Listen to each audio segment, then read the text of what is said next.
હું નિમિષા ભાવસાર મારી YouTube channel રૂડુ રસોડુંમાં આપ સૌનું સ્વાગત કરું છું. આજે આપણે પનીર ચિલ્લા બનાવીશું, પનીર વેજ ચિલ્લા. એમાં આપણે પહેલું તો પનીર લઈશું. આ પનીરને મેં ઘરે બનાવેલું છે એટલે થોડુંક તમને પીળાશ પડતું લાગશે. ગાયના દૂધમાંથી મેં ઘરે બનાવ્યું હતું. અને પછી આ ગાજર, કોબીજ, આ ડુંગળી, અને આમાં મેં ફુદીનો, કોથમીર, લસણ, આદું અને મરચાં આ બધું કટરમાં કરી દીધું. આ મીઠું, આ ગરમ મસાલો, આ તેલ, આ ચણાનો લોટ અને આ ચોખાનો લોટ. હવે આપણે પહેલાં કોબીજ લઈ લઈશું. બધા શાક સરખા લેવા એવું નથી. જે વધારે ભાવતા હોય વધારે લેવાના, ઓછા ભાવતા હોય ઓછા લેવાના. આ આપણે કોબીજ લીધી. હવે પનીર લઈ લઈશું. પછી ગાજર લઈ લઈશું.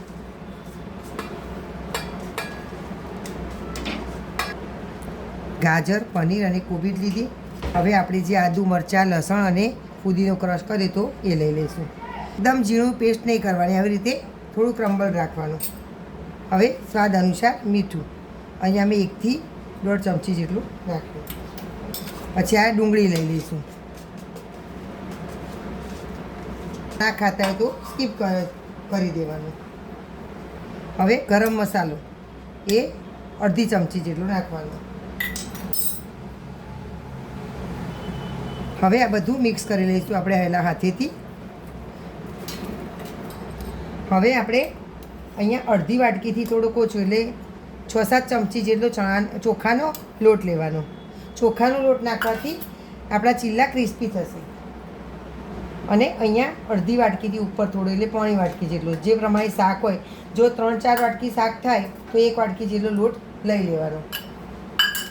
અહીંયા મારે 3 વાટકી જેટલું બધું શાક થયું હતું એટલે મેં અત્યારે 1 વાટકી ચણાનો લોટ લીધો અને અડધી વાટકી ચોખાનો લોટ લીધો.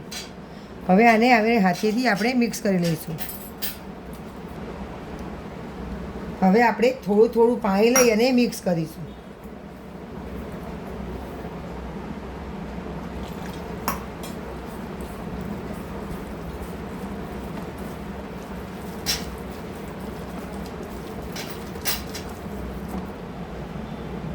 આ આપણું ચિલ્લાનું ખીરું તૈયાર થઈ ગયું.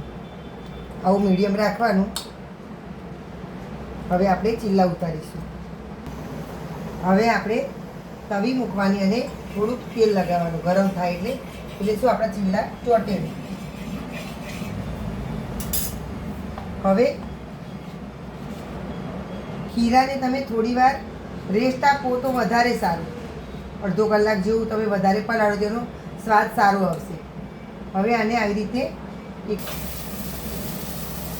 આ થોડાક જાડા જ રહેશે, કારણ કે અંદર આપણે શાક થોડુંક મોટું મોટું સમાર્યું એટલે ક્રન્ચી ટેસ્ટ આવશે. અને થોડાક જાડા જ ઉતરશે, એકદમ પાતળા નહીં થાય. અને નાના નાના જ કરવાના એટલે આખા સરસ નીકળી શકે.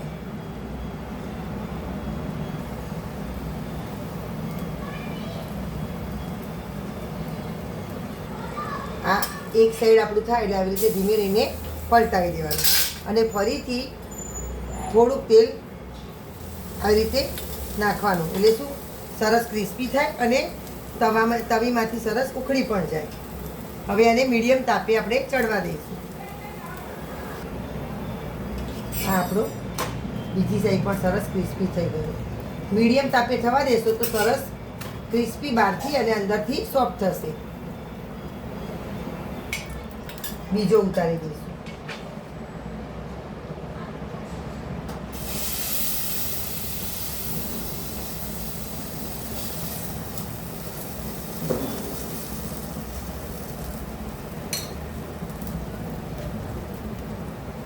આ આપણો એક સાઈડ થઈ ગયું. હવે બીજી સાઈડ આપણે પલટાવ્યો.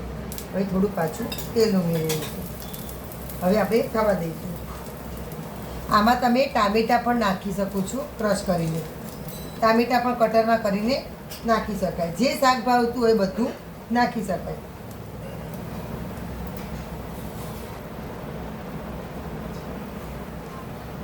આમાં તમે ચોખાનો લોટ ના હોય તમારી જોડે તો તમે સોજી હોય ને એ પણ ઉમેરી શકો છો.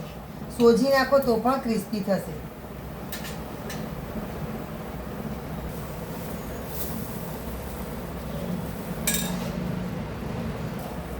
પછી આ આપણા ચીલા તૈયાર. અને થોડા શાંતિથી થવા દેવાના, કારણ કે જાડા હોય અને શાકમાં આપણું થોડું કાચું હોય તો તમે મીડિયમ તાપે ધીમે ધીમે ચડવા દેશો તો એકદમ સરસ ક્રિસ્પી અને અંદરથી સોફ્ટ એવા તૈયાર થશે. તૈયાર. હવે આપણે સર્વ કરીશું. આ આપણા પનીર વેજ ચીલા તૈયાર. આમાં તમે જે જ ભાવતું હોય શાક નાખજો તો પણ સરસ થશે, ટામેટાં નાખશો તો પણ સરસ થશે, ફ્લાવર હોય તો ફ્લાવર પણ નાખી શકાય. અને આને જોડે તમે કેચઅપ ખાશો તો પણ સરસ લાગશે, અને મેં તમને ડીપનો વિડીયો અગાઉ મૂકેલો છે એ પણ સરસ લાગશે. દહીં જોડે પણ સારા લાગશે, અને એકલા તો બહુ જ મસ્ત લાગશે. તો તમે આ મારી વાનગી પસંદ આવે તો મારી ચેનલને સબસ્ક્રાઈબ કરશો, બેલ આઇકોન પર પ્રેસ કરશો, અને તમારા ફ્રેન્ડ સાથે શેર કરવાનું ભૂલતા નહીં. અને કોમેન્ટ કરજો કે કેવા બને. All women's and happy women's day.